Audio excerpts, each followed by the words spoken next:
Merdeka adalah kata yang ditunggu kehadirannya oleh bangsa Indonesia.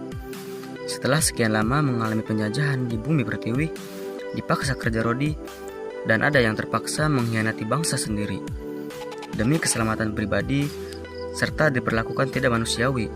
Padahal kita adalah warga pribumi yang paling berhak atas negeri ini.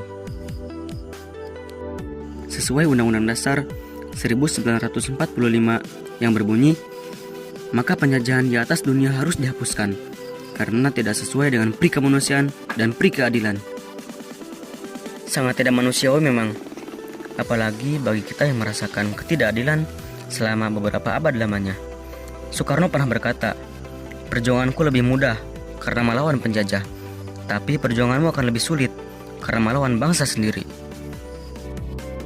Ternyata waktu membuktikan, kata merdeka yang selama ini dinanti akhirnya terdengar oleh telinga dan terasakan oleh raga, bahwa kita telah makmur sentosa berkat perjuangan pahlawan yang telah melawan penjajah berdosa.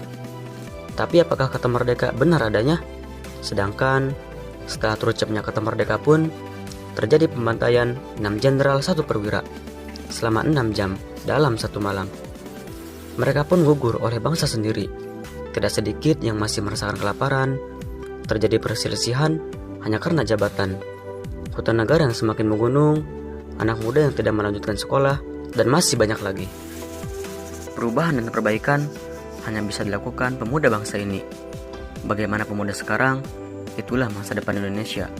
Ingat, masa muda sangat pendek, bagaikan bunga di musim semi.